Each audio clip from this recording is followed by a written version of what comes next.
행복한 안식일에 또 성전에서 여러분들 뵙게 돼서 너무나 반갑습니다.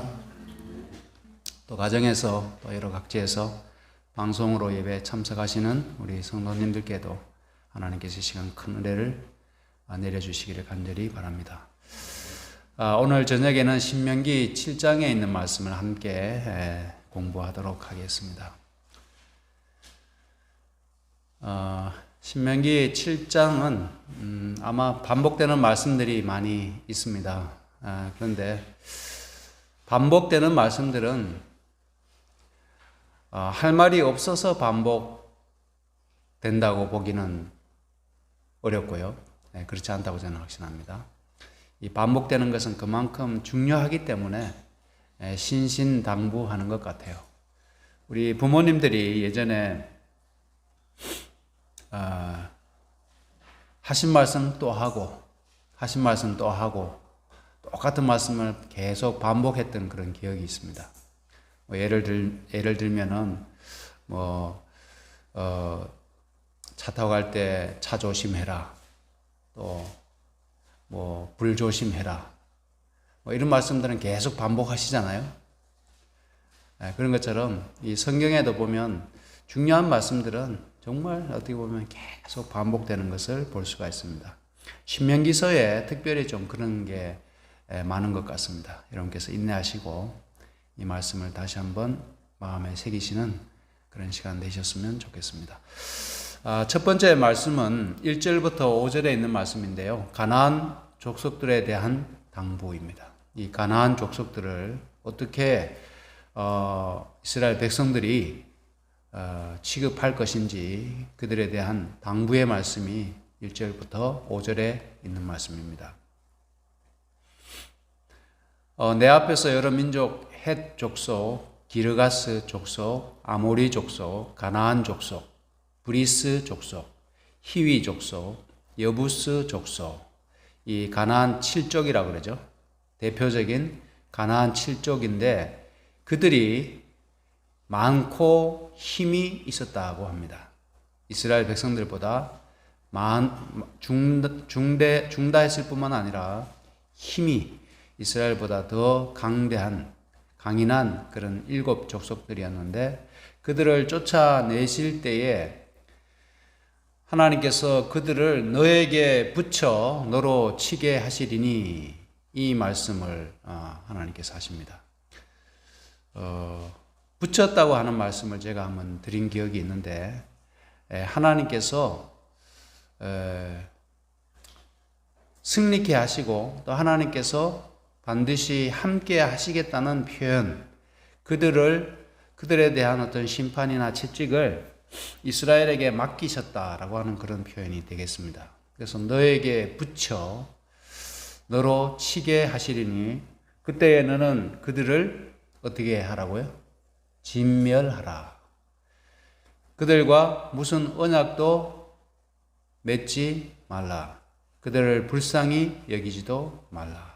이렇게 당부하십니다.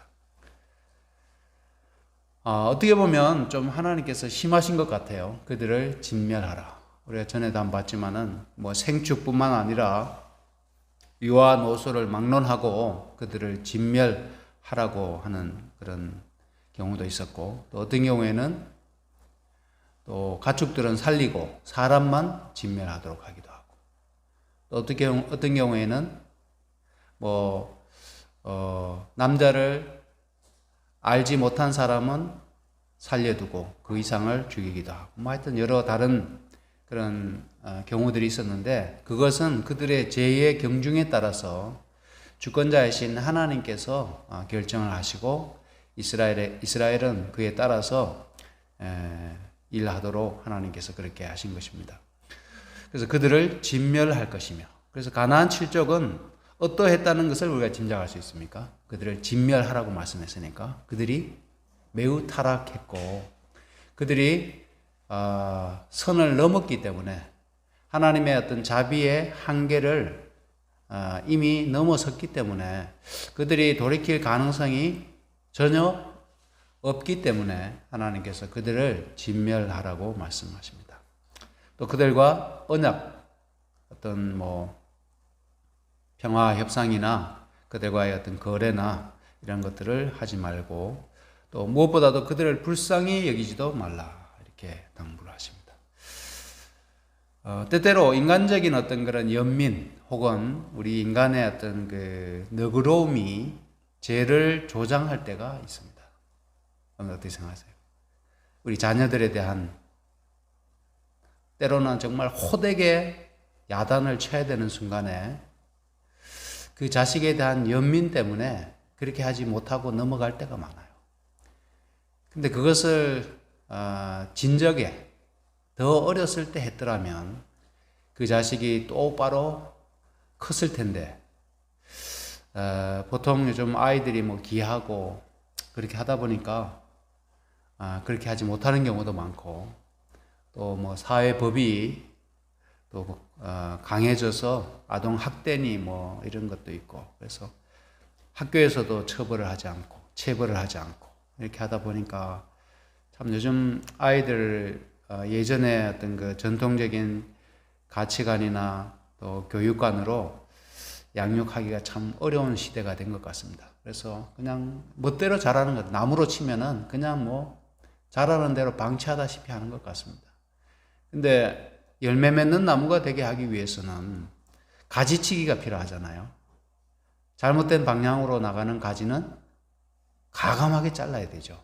또 굵었다 할지라도 잘못된 가지는 잘라내야 하는 겁니다. 그래야만이 쓸모있는 나무가 되겠죠. 그래서 이스라엘 백성들에게 그들이 어떻게 보면 인간적인 연민 때문에 혹 그들을 남겨둘 염려가 있었기 때문에 불쌍히 여기지 말고 그들을 진멸하라 이렇게 말씀하십니다. 또 3절과 4절은 어떤 당부를 하시는가 하면 그들과 혼인하지 말라. 뭐 언약 맺지 말고 진멸하고 불쌍히 여기지 말고 네 번째로는 그들과 혼인하지 말라. 그래서 이 혼인을 통해서 어떤 정략적인 그런 결혼을 고대에 많이 하지 않았습니까? 그렇게 했는데 그들과 혼인하지 말라고 하나님께서 말씀하셨습니다. 딸을 그들의 아들에게 주지 말고 또 그들의 딸을 너희들의 며느리로 삼지 말라. 이거 참 지키기가 쉬웠을까요? 어려웠을까요? 그때 당시에는. 지금보다는 쉬웠을 것 같습니다. 왜냐하면 이스라엘 백성들이 이미 많이 있었고 또 어떤 구분이 확실했잖아요. 이방인과 우상 숭배자들과 하나님의 백성 사이에 확실한 경계가 있었기 때문에 이 부분은 좀 모르겠습니다. 지금과 비교해서 그렇지만 그때 당시에 사람들이 그들에게 어떤 뭐 유혹을 느꼈는지 어쨌는지 모르겠지만은 이 부분이 우리가 그냥 객관적으로 봤을 때는 충분히 지킬 수 있었을 것 같아요. 그러니까 혼인의 상대가 없고 그 다음에 남자 비율이 여성 비율보다 높아가지고 과도하게 높아가지고 짝을 찾을 수 없을 때는 어쩔 수 없이 그렇게 한다 할지라도 성경에 가면 그런 일이 없었던 것 같습니다. 그러나 그 이후의 역사를 보면 이방인과의 혼인이 빈번했던 것은 그들이 단순히 그들의 아름다움 또 그들에게 어떤 그 우상 숭배자들에게서 유혹을 받았기 때문에 그들이 이방인과 혼인을 하게 된 것을 보게 됩니다. 그래서 하나님께서 그러한 사실을 미리 아시고 이렇게 말씀하셨습니다. 그가 너의 아들을 유혹하여 여호와를 떠나고 다른 신들을 섬기게 할 것이므로 그들과 혼인하지 마. 다른 이유가 없습니다. 다른 이유가 없고 하나님을 떠나게 하고 다른 신들을 섬기도록 그렇게 영향을 미칠 것이기 때문에 그들과 혼인하지 말라. 이렇게 말씀하셨습니다. 요즘 우리나라에 또 특별히 우리 재림교회인 청년 비율이 너무 작고 교회 안에서 참 상대를 구하기가 너무나 힘든 그런 시대가 되었습니다. 우리 교회도 뭐 우리 장로님들 자녀들 또 우리 집사님들의 자녀들이 최근에 제가 와서 혼인한 경우들을 보면 우리 교인과 짝을 맺은 경우가 한 건도 없어요. 그렇잖아요. 다 믿지 않는 그런 배우자를 만났는데 참 이게 쉽지 않은 문제인 것 같습니다. 지금 쉽지 않은 문제입니다. 그리고 예전에는 부모가 자녀의 의사에 상관없이 누구와 혼인을 하라고 이렇게 하면은 따랐지만 또 지금은 그런 시대도 아니고, 또 우리 교회 안에 마땅한 배우자를 저 다른 교회에 있다 한들 또 이렇게 소개시켜 가지고 성사되는 게 참 쉽지도 않고 여러모로 어려운 숙제임에는 틀림이 없는 것 같습니다. 그래서 문제는 뭔가 하면, 이제 우리 교인과 결혼하지 않았다 할지라도 그 배우자가 우리 교인 자녀들을 하나님으로부터 영원히 분리시키고 하나님을 떠나도록 한다고 하면 참 그거는 어떻게든 막아야 될 그런 부분인 것 같습니다. 하나님께서 염려하신 부분이 그런 부분입니다. 여호와를 떠나고 다른 신들을 섬기게 할 것이므로 여호와께서 너희에게 진노하사 갑자기 너희를 멸하실 것임이니라. 근데 이 분명한 경고를 따르지 않았던 대표적인 인물이 누굽니까? 성경에 여러분 떠오르십니까? 솔로몬이죠. 솔로몬의 역사를 제가 땡겨서 한번 봤습니다. 솔로몬 왕이 이방 여인들을 얼마나 사랑했는가 하면, 바로의 딸 외에 이미 바로의 딸을 취했는데 이방의 많은 여인을 사랑하였으니, 어디 여인들인가 하면 모압, 암몬, 에돔, 시돈, 헷, 이 족속들이 성경에서 그렇게 좋은 족속들이 아닙니다. 다 타락한 족속들이고, 모압, 암몬, 에돔, 여러분들 이렇게 딱 이름만 들어도 부정적인 그런 이미지가 떠오르죠. 그래서 그러한 여인들을 사랑했습니다. 근데 이 말씀을 하면서 파란 것에 의하면 어떤 말씀을 이제 이 성경을 기록한 기자가 말씀하는가 하면, 여호와께서 일찍이 이 여러 국민들에 대하여 이스라엘 자손에게 말씀하시기를, 이 신명기서에 나오는 말씀을 이야기하는 겁니다. 너희는 저희와 서로 통혼하지 말며 저희도 너희와 서로 통하게 말라. 저희가 정령코 너희의 마음을 돌이켜 저희의 신들을 쫓게 하리라 하셨으나, 하나님의 분명한 경고가 있잖아요. 하나님께서 쓸데없는 잔소리 하시는 분이 아니지 않습니까? 요즘 흔히 하는 말로 하나님이 꼰대 하나님이십니까? 안 해도 될 말을 하나님이 하시는 분입니까? 그렇죠? 결코 그렇지 않지 않습니까? 그래서 우리 하나님께서 하신 말씀들은 우리가 쭉 이렇게 성경을 전체적으로 이렇게 보게 되면 이스라엘 백성들에게 사전에 미리 신신당부했던 그 말씀들이 지켜지지 아니함으로 인해서 이스라엘의 역사에 뼈아픈 그런 상처들과 또 돌이킬 수 없는 그런 패배를, 또 상실을 가져왔다는 사실을 우리는 확인할 수 있습니다. 정령코 너희 마음을 돌이켜 저희의 신들을 쫓게 하리라 하셨으나, 하나님이 그렇게 말씀하셨으나 그럼에도 불구하고 솔로몬이 저희를 어떻게 했어요? 연애했어요. 이게 문제입니다. 하나님이 말씀하셨으나 그러나 솔로몬이 저희를 연애하였더라, 사랑하였더라는 겁니다. 나중에 결과가 어떻게 됐을까요? 왕은 후비가 700이며 빈장이 300이니라. 솔로몬이 여인이 없어서 이방 여인들을 사랑했습니까? 무려 1000명의 여인을 거느렸습니다. 그러니까 솔로몬이 이스라엘 백성들 가운데 아름다운 여인이 없어서 그렇게 한 게 아니라는 뜻이죠.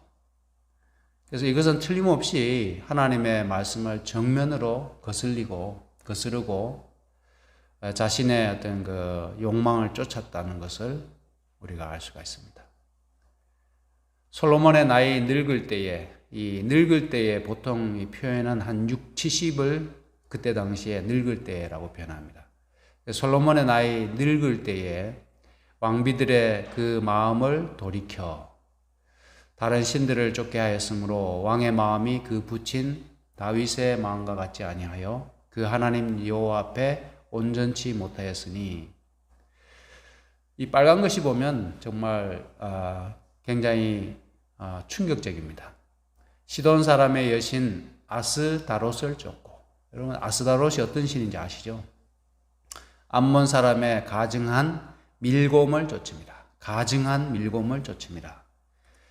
모압의 가증한 그모스를 위하여 예루살렘 앞산에 산당을 지었고 또 암몬 자손의 가증한 몰록을 위하여 그와 같이 하였으며 저가 이방의 후비들을 위하여 다 그와 같이 한지라 저희가 자기의 신들에게 분향하며 제사하였더라. 아스다롯 풍요의 여신 아닙니까? 그래서 다산의 여신 이렇게 사랑과 어떤 성적인 사랑과 다산을 위해 숭배하던 여신이 아스다롯이었는데 그 제의 의식이 매우 음란했다고 그러죠. 또 밀곰, 몰록, 몰렉은 같은 말인데 이 인신 제사 제가 전에 한번 그림을 보여드린 적도 있는데요. 인신 제사를 행해졌던 그런 종교입니다. 밀곰, 몰록, 몰렉 같은 말입니다. 그 다음에 이 몰렉과 형제라고 알려진 그모스, 그모스도 마찬가지로 이 전쟁의 신이라고 하는데 매우 잔인하고 음란한 신이었습니다. 그래서 이 이방 여인들이 왕의 후비가 되고 이렇게 했지만은 그 왕의 종교를 따라간 것이 아니고 왕이 도리어 누구를 따라갔어요? 후비들을 위해서 이방의 산당을 지어주고 그 신들에게 제사 지내고 분향했다는 겁니다.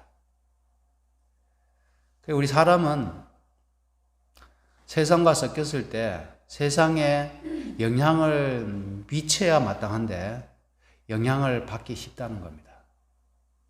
그래서 우리가 선과 악 사이에서 우리가 선을 선택할 것 같지만은 악을 가까이 할 때 결코 선이 이기지 못한다는 겁니다.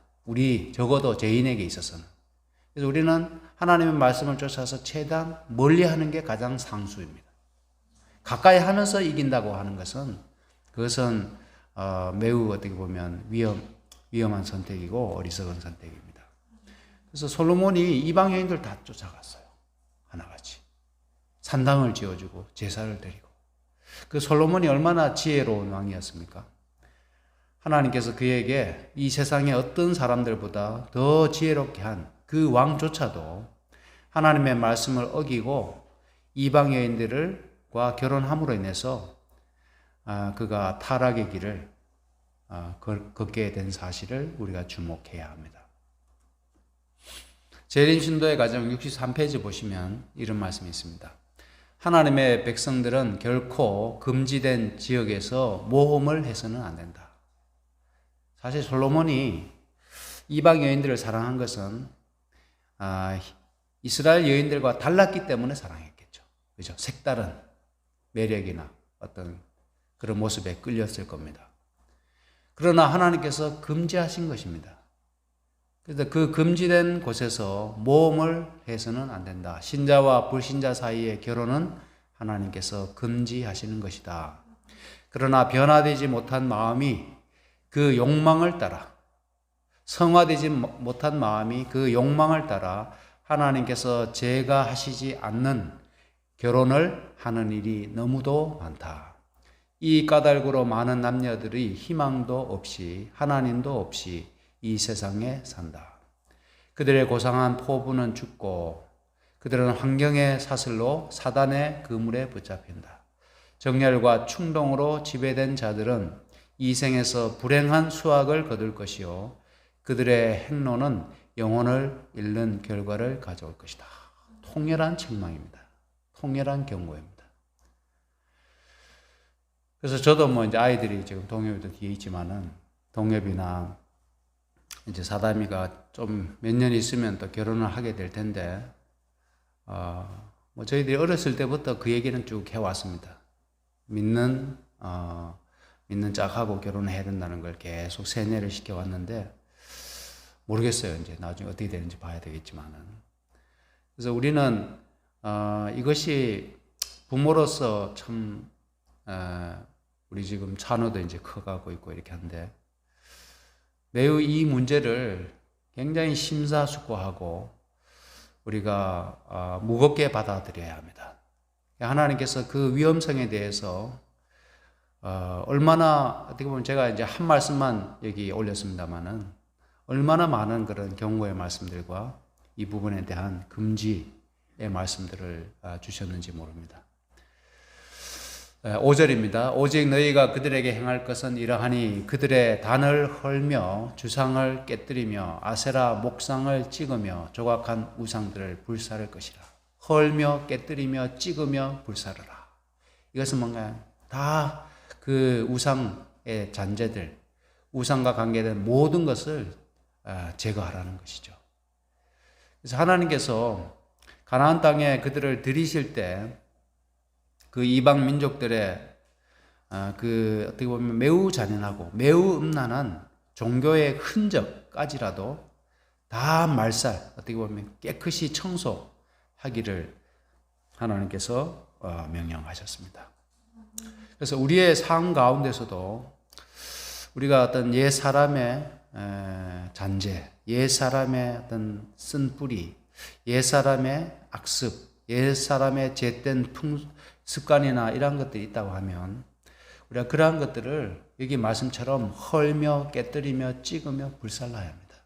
그래야만이 비로소 우리 안에서 하나님의 나라가, 가나안 복지가, 약속의 땅이 실현이 되는 겁니다. 그런 것들이 존재하는 한 이 하나님의 명백한 경고에도 불구하고 우리가 뒤에 이스라엘 역사를 보면 그들이 실패했잖아요. 그 실패한 원인이 어디에 있었습니까?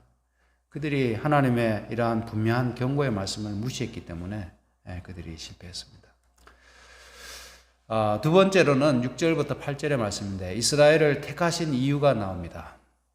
우리를 택하신 하나님의 이유하고도 저는 동일한 것 같은데요. 너는 너는 여호와 내 하나님의 성민이라 거룩한 백성이라. 내 하나님 여호와께서 지상 만민 중에서 너를 자기 기업의 백성으로 택하셨나니. 누가 택하셨습니까? 우리가 선택한 것 같은데 하나님이 택하셨어요. 지상의 만민 중에서 우리를 택하셨습니다. 우리가 하나님을 믿게 된 것도 참 기적 중에 기적인데 많은 기독교 가운데 특별히 재림교회 교인이 된 것은 더 큰 기적 중에 기적이라고 저는 생각합니다. 그런데 그렇지 않습니까? 어떻게 우리가 이 교회의 일원이 되게 되었는지, 하나님의 남은 백성의 한 자리를 차지하게 되었는지 참 놀라울 따름입니다. 우리가 어떻게 그렇게 되었을까? 우리가 잘난 것도 없는데 이것은 전적으로 하나님의 은혜입니다. 여기 이렇게 말씀했잖아요. 하나님께서 너희를 지상 만민 중에서 자신의 기업의 백성으로 택하셨다고 말씀합니다. 여호와께서 너희를 기뻐하시고 너희를 택하심은 너희가 다른 민족보다 수요가 많은 연고가 아니라 특별히 뛰어난 민족이기 때문이 아니라는 겁니다. 너희는 모든 민족 중에 가장 적으니라. 그래서 만민 중에 많이 배우고 탁월해서 우리를 부르신 것이 아니라 택하신 것이 아니라는 것이죠. 하나님께서 우리를 택하신 것은 여기 8절에 나오는데요. 너희가 여호와께서 다만 너희를 사랑하심을 인함이며, 이것이 첫 번째 이유죠. 하나님이 우리를 택하신 것은 우리를 사랑하심을 인하여 택하셨고 또 너희 열조에게 하신 맹세를 지키려 하심을 인하여 이스라엘을 택하셨다고 말씀합니다. 첫 번째 그 이스라엘 택하심의 이유는 하나님의 사랑에 의해서 택하신 것이고, 두 번째는 약속에 의하여 택함을 입었다고 말씀하고 있습니다. 그래서 하나님은 여기 말씀하신 것처럼 약속하신 것은 지키시는 분이잖아요. 아브라함과 맺으신 언약, 처음 사실은 거슬러 올라가게 되면 제가 지난번에 한번 남은 약속이라는 제목으로 그런 말씀드렸지만 에덴 동산에서 맺었던 약속이 계속해서 대를 이어서 아브라함을 통해서 이삭을 통해서 야곱을 통해서 쭉 이어져 내려오는 것을 보게 되지 않습니까? 근데 그 약속을 지키기 위하여 애굽에서 종살이 하던 이스라엘을 택하셔서 지금 가나안 땅으로 인도하여 드리고 계시지 않습니까? 그래서 하나님의 맹세를 지키려 하심을 인하여 하나님께서 이스라엘을 선택하셨다고 말씀하고 있습니다. 세 번째입니다. 이스라엘과 맺으신 언약을 다시 한번 보겠습니다. 그 언약을 요약한다고 하면 이렇게 말씀할 수 있겠습니다. 그런즉 너는 알라 오직 내 하나님 여호와는 하나님이시오 신실하신 하나님이시라. 그래서 언약과 관계된 이 신실하신 하나님은 어떤 경우에도 하나님은 그 약속을 변개치 아니하신다는 말씀이죠. 신실하신 하나님. 그래서 신실하신 하나님을 섬기는 하나님의 백성들은 마찬가지로 신실한 하나님의 백성이 되어야 합니다. 그래서 이 신실이라고 하는 뜻이 하나님의 품성에 우리가 찬미가에도 오 신실하신 주 내 아버지여 그 노래 있잖아요. 그런 것처럼 하나님의 성품에 매우 중요한 한 부분입니다. 그래서 그 하나님은 우리가 신뢰할 수 있고 그 말씀하신 바를 변개치 않고 이루시는 하나님이시기 때문에 우리가 기꺼이 그분을 의지할 수 있고 그분의 말씀을 믿고 따라갈 수 있다는 뜻이죠. 그래서 우리 한 사람 한 사람이 신실한 하나님의 백성, 하나님을 닮은 사람들이 되게 되면 이 이방에 이 어두운 암흑 세상에 빛과 같은 작은 빛과 같은 그런 존재들이 될 수 있을 것입니다. 그래서 우리 자신의 어떤 신뢰도, 우리의 신용 점수라고 그러죠. 이 사회에서는 우리 자신의 어떤 신용도를 앞으로도 계속해서 끌어올려야 되겠습니다. 우리가 정말 어떤 상황에서도 신뢰할 수 있는 사람으로 우리가 우리 자신을 그렇게 하나님의 은혜를 힘입어서 그렇게 변화되어야 되겠습니다. 그를 사랑하고 그 계명을 지키는 자에게는 천대까지 그 언약을 이행하시며 인애를 베푸시되. 하나님의 그 계명은 언약이잖아요. 그 언약을 지키는 자에게는 하나님께서 천대까지 언약을 이행하시고 인애를 베푸시며 그를 미워하는 자에게는 당장에 보응하여 멸하시나니. 저는 이 말씀 이렇게 준비하면서 이 말씀이 조금 부담이 되더라고요. 그래서 계명을 지키고 천대까지 인애를 베푸시는 것은 좀 하나님이 사랑의 하나님이시니까 또 신실하신 하나님이시니까 이해가 되는데 그를 미워하는 자에게는 당장에 보응하여 멸하신다. 이 말씀이 좀 하나님의 성품과 좀 맞지 않는 것 같아요. 하나님 오래 참으시고 그렇죠? 그 죄인들에게 끝까지 기회를 주시고 회개하도록 기다리시는 분이신데 미워하는 자에게 당장에 보응하여 멸하시며 이렇게 되어 있습니다. 여러분 어떻게 해석하면 좋을까요? 이 말씀을. 하나님의 어떤 전체적인 그림과는 좀 맞지 않지 않습니까? 당장에 보응하여 멸하시나니. 여호와는 자기를 미워하는 자에게 지체하지 아니하시고 당장에 그에게 보응하시느니라. 그런즉 너는 오늘날 내가 너에게 명하는 명령과 규례와 법도를 지켜 행할지니라. 그래서 이 당장에라는 표현을 제가 조금 자세히 들여다봤습니다. 이 당장에가 어떤 뜻인가? 그래서 이 번역들을 보니까요, 우리말로 당장에라고 하는 당장에로 번역된 말이 원어로는 뭔가 하면 엘 파나우입니다. 엘 파나우. 근데 그 단어의 문자적인 의미는 뭔가 하면 뭐뭐에 관하여 파나우는 앞쪽에입니다. 그러니까 이 말을 왜 우리말로 당장에라고 번역을 했을까? 앞쪽에 관하여 이렇게 되어 있거든요. 그래서 70인역에 보니까요, 그를 미워하는 자에게는 당장에를 어떻게 번역했는가 하면 그들의 면전에서, 즉 그들의 앞에서라고 번역을 했습니다. 그다음 불가타에게는 즉석에서라고 했고 탈굽력에는 생전에, 그 다음에 랑게라고 하는 신학자는 저희 각자에게, 칼빈은 공공연하게 이렇게 번역했어요. 하나님께서 공공연하게 심판하신다. 미워하는 자에게는.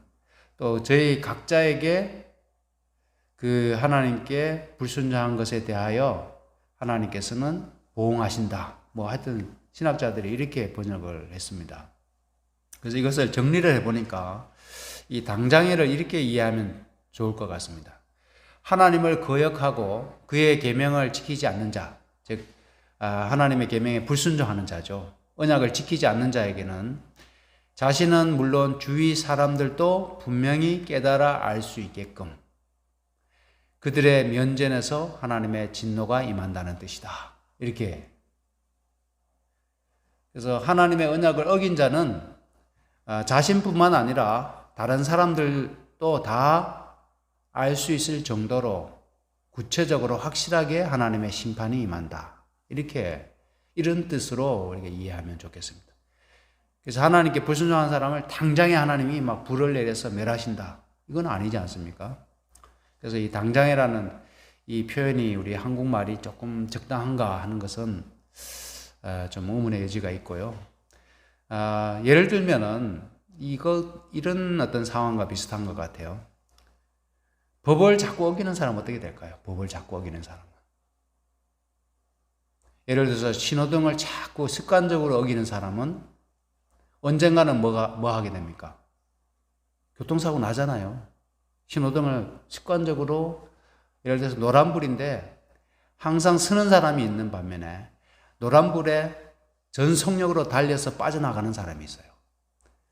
그러면 언젠가는 사고가 납니다. 그런 사람을 보고 사람들이 하는 말이 뭔가 하면 내 그럴 줄 알았다. 이렇게 하죠. 내 그럴 줄 알았다. 언젠가는 한 번은 사고가 날 줄 알았다. 이렇게 생각한단 말씀입니다. 그러니까 지금 보면은 뭐 예를 들어서 또 남을 속여서 이득을 취하는 사람 있잖아요. 부정직한 거래. 어떤 상황에는 그 금액이 정확하게 얼마인지 사람들이 확인할 방법이 없는 경우가 많아요.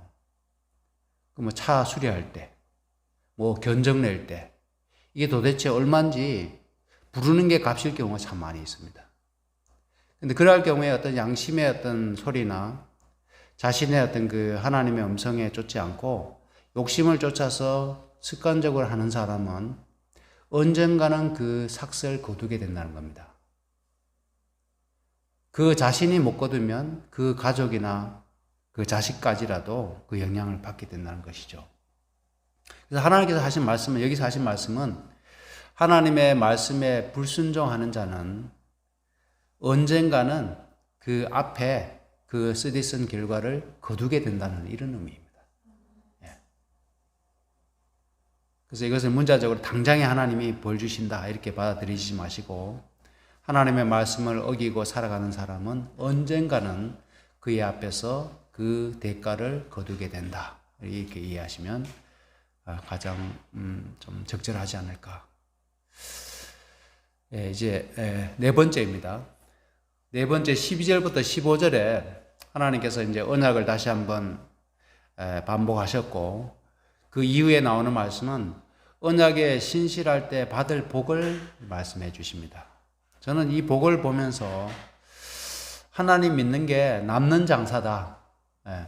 우리가 하나님을 믿을 때 하나님이 약속하신 복이 그냥 무미건조한 복이 아니라 매우 어떻게 보면 매력적이고 매우 다양하고 정말 매우 풍성하다는 사실을 좀 떠올리게 됐습니다. 여기 한번 보십시오. 너희가 이 모든 법도를 듣고 지켜 행하면 내 하나님 여호와께서 너의 열조에게 맹세하신 언약을 지켜 너에게 인애를 베푸실 것이라. 저는 여기서 인애를 빨간 글씨로 표현 안 했습니다만은 하나님의 인애를 베푸시는 것 자체도 우리에게 복입니까 아닙니까? 하나님이 복이시죠. 하나님이 우리를 사랑하시고 우리에게 인자하신 것 이거 복 아닙니까? 하나님께서 심판자시고 하나님께서 통치자신데 나 같은 죄인에게 인애를 베푸신다는 것 자체가 복이잖아요. 이게 얼마나 큰 복입니까? 그 다음에 사랑하시고 복을 주시고 번성케 하시고 땅을 주시고 또 우리의 소생에게 은혜를, 자식에게 은혜를 베풀어 주시고 토지 소산과 곡식과 포도주와 기름을 풍성하게 하시고 소와 양을 번식케 하십니다. 자, 이것을 그때 당시에 어떤 그 사회상으로 이해해도 이것은 엄청난 축복이죠. 엄청난 복입니다. 그래서 그때 당시에 소산, 곡식, 포도주, 기름, 소, 양 이러한 것들에 하나님께서 은혜를 주시겠다고 말씀하십니다. 그 다음에 이어지는 말씀은 너가 복을 받음이 만민보다 우승하여 남녀와 너희 짐승의 암수에 생육하지 못함이 없을 것이며 또 하나는 뭔가 하면 모든 질병을 너에게서 멀리하사 너희가 아는 바 그 애굽의 악질이 너에게 임하지 않게 하시고 너를 미워하는 모든 자에게 임하게 하실 것이라. 그래서 복을 하나님을 믿지 않는 이방인들보다 우상 숭배자들보다 우승 더 큰 복을 주시겠다고 약속하십니다. 우리가 받게 될 복 중에 가장 큰 복이 뭔가요? 영생의 복이죠. 근데 영생의 복보다 더 큰 게 뭔가요? 예수 그리스도시잖아요. 네. 또 다른 보혜사가 뭔가요? 성령이시죠. 우리에게 주신 가장 큰 복은 예수님이고 그 다음에 성령님이고 그 다음에 영생, 천국은 사실은 그냥 덤으로 주시는 거죠. 그게 우리의 최종적인 복은 아닙니다. 가장 큰 복은 생명의 근원 되시는 하나님을 우리에게 주신 것입니다. 우리 안에 예수 그리스도가 거하시면 우리는 자동으로 영생에 이르게 되는 것이고 우리 안에 예수님이 계시면 자동으로 천국에 가게 되는 겁니다. 그래서 우리는 예수 그리스도를 주신 하나님의 사랑에 대해서 우리가 감사하고 하나님이 세상을 이처럼 사랑하사 누구를 주셨어요? 독생자를 주셨잖아요. 사람들은 독생자보다도 하나님이 복을 돈으로 주시면 더 좋아할 것 같아요. 그렇죠? 어떤 성공이나 이 세상에 어떤 떵떵거리며 살만한 그러한 것들. 그거 다 얼마 있으면 다 쓰레기가 되고 불에 타 없어질 건데 그거를 원하는 많은 그리스도인들이 있다고 하는 겁니다. 그럼 우리 참된 지혜로운 하나님의 백성들은 무엇을 선택할까요? 예수님을 선택하겠죠. 예. 그래서 다 우리가 얻지 못한다 할지라도 예수 그리스도만 우리가 얻을 수 있다면 다른 것들은 아무 의미가 없잖아요. 우리가 하늘에 가게 될 텐데 하늘에는 뭐 알지 않습니까? 새 예루살렘 성이 하늘의 도성이 얼마나 화려하고 보석으로 치장됐는지 알지 않습니까? 마지막 이 말씀 읽고 마치겠습니다. 이제 마지막 16절에서 26절은 반복과 추가적인 당부가 있습니다. 이것은 읽고 마치겠습니다. 너희 하나님 여호와께서 너에게 붙이신 모든 민족을 너의 눈이 긍휼히 보지 말고 다시 한번 그 얘기를 하죠. 불쌍히 여기지 말라는 겁니다. 그들을. 왜냐하면 그들이 자기 자식을 갖다가 그 신에게 제물로 바치는 사람들 아닙니까?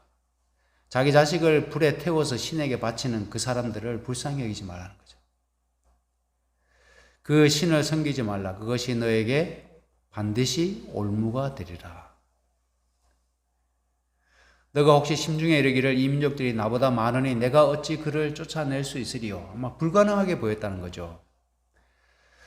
그러나 너는 그들을 두려워하지 말라. 그 다음에 은이나 그 우상에게 입힌 은이나 금을 탐내지 말며 취하지 말라. 여기 빨간 것이 한번 보십시오. 너희 하나님 여호와의 가증히 여기시는 것임이라. 그것은 너는 가증한 것을 너의 집에 들이지 말고 그렇게 하면 너가 그와 같이 진멸당하는 것이 될까 하노라. 그래서 하나님은 가증히 여기시는 것이 가증히 여기는 것을 섬기는 것도 금하셨고 가증히 여기는 것을 우리의 집에 드리는 것도 금하셨습니다. 그러면 하나님이 가증히 여기시는 게 무엇인지를 자세히 알 필요가 있을까요? 없을까요? 하나님이 가증히 여기시는 것. 가증히는 어떤 말로 할 수 있을까요? 여기 제가 가증한을 찾아보니까 혐오스러운 것, 간섭을 범하는 것, 혐오를 자아내는 일반적 제의적 풍속이 이제 가증한입니다. 토에 반대요. 그래서 하나님은 여기 성경에 보면 이 가증한을 한번 찾아보십시오. 하나님께서 가증히 여기시는 것들이 쫙 목록이 있어요. 리스트가 있어요. 이것은 하나님 끔찍이 싫어하는 겁니다. 여기서는 가증히 여기는 게 뭔가 하면 이 신들을, 가나안의 신들을 다 아까 가증한 밀곰, 가증한 뭐 아스다롬 다 나오잖아요. 그 종교, 그 어떤 제사 의식 이런 것들을 하나님은 극도로 싫어하시는 겁니다. 음란하게 그 예배 제사가 집단 성행위였잖아요. 그 다음에 자식을 불에 태워서 제물로 바치죠. 하나님 어떻게 가증히 여기지 않을 수 있겠습니까? 가증히 여기셨죠. 그러한 신을 섬기는 하나님의 백성이 여러분들 하나님이 얼마나 끔찍하게 여기시겠습니까? 그래서 하나님은 제가 한번 찾아보니까 동성애 가증히 여긴다고 말씀하셨고 성적 도착증 그래서 짐승과 이렇게 좀 금한 그런 거 있잖아요. 그 다음에 인신 제사, 우상 숭배, 부정한 음식 먹는 것, 마술 행하는 것, 부정직한 거래, 제의적 매음, 그러니까 제사, 산당이나 이런 데서, 매음 아시죠? 예. 그 다음에 악인에 의해 바쳐진 제사. 그래서 하나님이 가증히 여기신다는 겁니다. 가인의 제사가 가증한 제사죠, 사실은. 그래서 이러한 것들을 하나님이 금하셨다 하는 것을 보게 됩니다.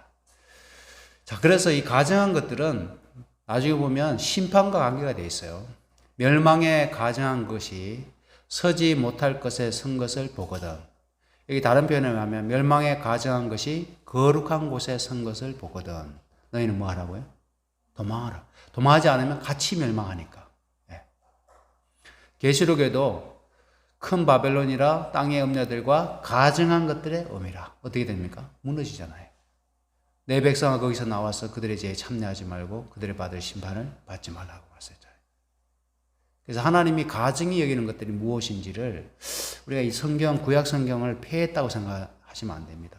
많은 사람들이 이런 거 듣기 싫으니까 지키기 어려우니까 폐했다고 그냥 일반적으로 덮어버리지 않습니까? 그래서 우리가 구약 성경에서도 하나님이 가증히 여기시는 것들이 무엇이었는지를 우리가 보고 이 시대에 그 동일한 어떤 그런 관습이나 풍속이나 이런 것들이 여전히 있어요. 사람들이 죄인이고 인간 세상 똑같습니다. 비슷합니다.